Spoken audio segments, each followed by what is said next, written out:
and welcome to the Topwelano channel.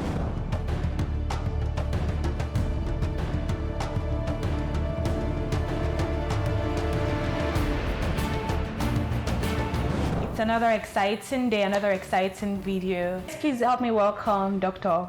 Raphael Sunday Olarewaju. Yes, so Daddy, I'll just jump straight into it. What are your key takeaways from being a father, being a medical doctor, a minister, and if you just even living, what are some of the things you can share that you have learned? Oh, I've learned a lot. You know, when we started, I told you that a lot of what I aspire on that to preach. As a medical doctor, I want to say that it is a number. I thank God that I've been in this profession, because I didn't get to be a doctor by chance.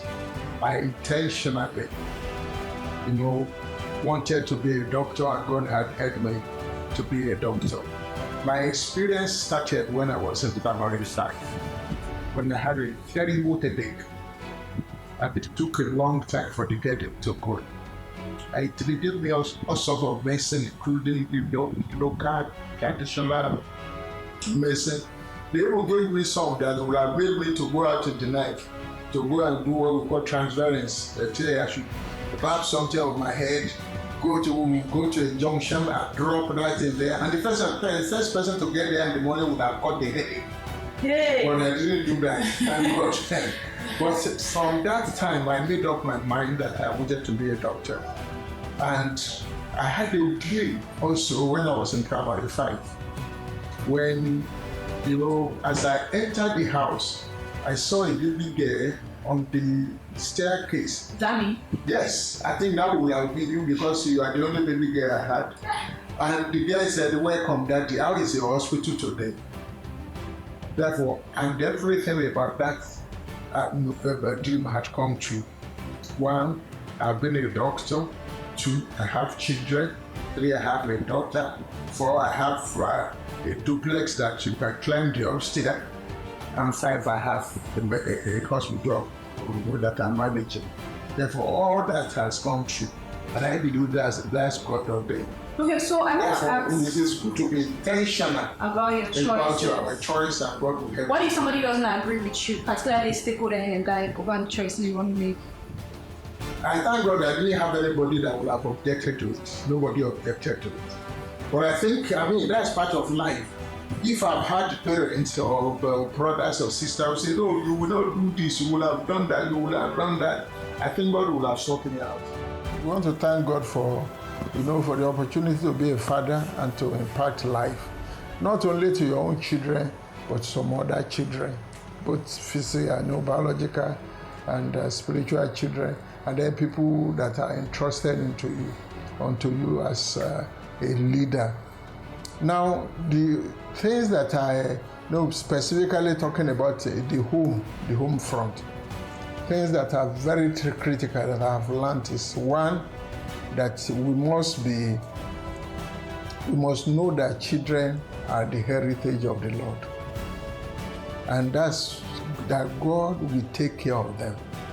It is our responsibility to train them. The Bible says, "Train a child in the way he should go, and when he's old, he will not depart." The same Bible in Proverbs says, "Train them when they are young, so that when you are old, they will give you peace." Therefore, it's good to train. And training presupposes that, give instruction. You give information, you give instruction. 2, you give example, lead by example. 3, you come back and evaluate what you are teaching, what you are training, how they are receiving it. And number 4, you discipline when it is necessary. Those are the components of training that I have learned. And we have tried to, put this into practice in our home. So is there anything you would like to, or you'd probably do differently as a father or otherwise? Oh no, I don't think so. I think largely I can say I just thank God for how far what He has done for us and through us. And I don't think there's any major thing that I want. Okay, so my next question is on business, right? You have, by the grace of God, you worked in the public sector and private sector. what are your thoughts on doing business in Nigeria, being an entrepreneur? And I want to also extend that question to talk about partnerships. I think you've gone into some really strong partnerships, right, that are still thriving today. But not a lot of people are able to make, partnership work. So can you share light on that from your experience and maybe from the Word of God as well? I think, working in Nigeria, environment in government or in private sector has been a big challenge. Everywhere you are working in Nigeria as of today has been a very big challenge. I worked in government hospital. When I was in training for residency, I was in University of Jos, and I worked as a consultant obstetrician and gynecologist for 4 years after my training. And I did enjoy it, but and I left. And I came to private practice because, as I told you, of that dream that I had, and I wanted to start a hospital. Now, my experience with government is a mixed feeling. I enjoyed my work, and I wanted to rise to the pinnacle of the medical profession in the teaching hospital and become a professor. I was a consultant and a lecturer.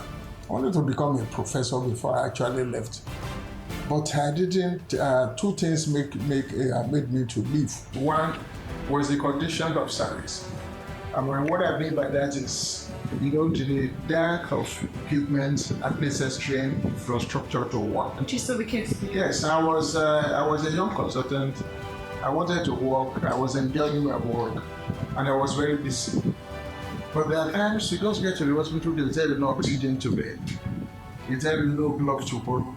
They tell you no this one, no drug, no to. And you find out that there was a lot of strain to you performing your legitimate duties. Things that you are not supposed to worry about at all. You're teaching hospital and at that big level. And those things were not available at that time. And therefore, I found it very, very embarrassing because the patient will be pulling you on one side. So you know that you had this capability to do this to help out. But the way we held to do that were not there. What was the second thing was the remuneration. And you see, I was a consultant 4 years. My pensionable salary was 4,200 naira. Children will not know that. All my take home from the teaching hospital as a lecturer, from the university as a lecturer, and then teaching hospital as a consultant was less than 15,000 naira. The second thing is finance, getting finance, and that's where the issue of partnership came. Because when we wanted to start, we looked at, I was just coming from the teaching hospital. I worked in one grocery hospital for 2 years. As a consultant, I coming to have a field of practicing vigorous. But how much was the one that I had a family that I had to contend, I had children that was in still there. I didn't have money to start. And I wrote a proposal on how to start a hospital around in for a successful business, hospital practice. And I took it to 3 of my friends. The first one said, give me one excuse. He said, no one gave the excuse. I talked to the a little bit. Do you want to borrow money or do you want us to the department? I said, I wanted us to be partner. And that was how it started. They invested some money. What did you consider with these 3 people you took it to? They were my friends. I know they had the money to start a business, and I know that there are people I could rely on to give me some breathing space. To run this hospital, and they gave me, the poor black money, that's it was. But, thank God, why people are running away from partnership, usually is because of greed. Everyone wants money.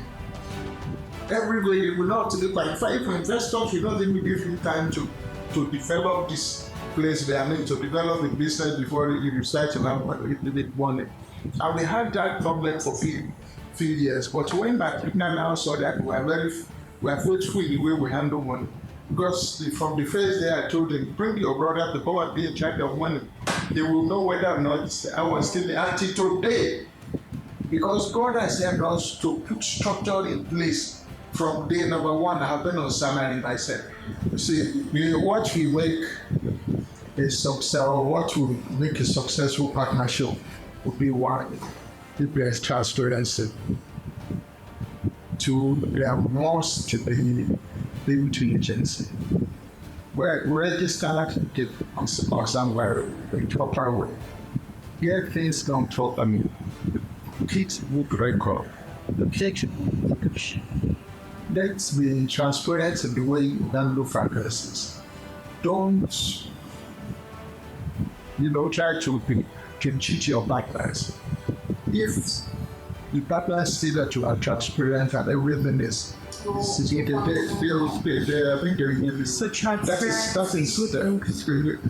transparency, keeping good record, doing things properly, involve if possible in legal team so that they will advise you on what to do properly, and then shun every tendency to repeat. Because at the time you are guilty or somebody is guilty, I can notice that you are not forthcoming about the fantasy sentence that you're problem. Also, when it comes to the subject of books, I know you're an avid reader. Do you have any books you recommend? And I remember you talking one time about the books already doing when had reading my Do Yourself a Favor. That was one of the things in the Good of Your Wife. So do you have any books you want to recommend to young couples or families or anybody, and or any principles you also live by? There are so many good books about marriage. Pastor Adeboye has written so many. Bishop Oyedeko wrote. Pastor Billy Akane, very good, beautiful books about marriage. Therefore, we need to read. Beyond marriage, about your profession, read very well. Be on top of your game. Be the best that you can have, you can be. Be conversant with what is happening now. Be current. Instill confidence in your patients. If you're a doctor or any profession you're doing, if you're on top, then the money will come. And then if you are in management, especially if you know you are running a company, read about management. That's what we had to do. We had to go to courses. In fact, I had to take a course with the University of Washington, about health management. You have to make sure you are doing the right thing. And there are good books about management, about how to be a leader, from the late Pastor Miles Monroe, John Maxwell. You have the 7 Habits of Highly Effective People. There are so many beautiful books you can read. Any principles that you live by? Do to others what you want them to do for you. And as a family man, be careful. Don't pay for favoritism for your children. Make sure you take care of them to the best of your ability. And as a husband in the home, pray that God will give you the resources to take care of your home. That is very, very important. One thing that will always cause problem in family is money. But if you are in charge, if God helps you, and you can take care of your children and your wife, your home, without having to ask to be quarreling about how much are you earning, how much is this, then you will have peace. And I know that God is number one. If you want peace in the home, be submissive to God, and then your wife will submit to you. 1 Corinthians 11:3, as I round up, says, Jesus is the head of the husband. The husband is the head of the wife. Do unto others what you want them to do for you. Okay. And that you must respect people. So there you have it. Thank you so much for watching up till now. Please remember to subscribe for more amazing gems. I hope you've learned a lot today, and I hope that you will share and continue to watch our channel. Thank you, and I'll see you next time. Bye.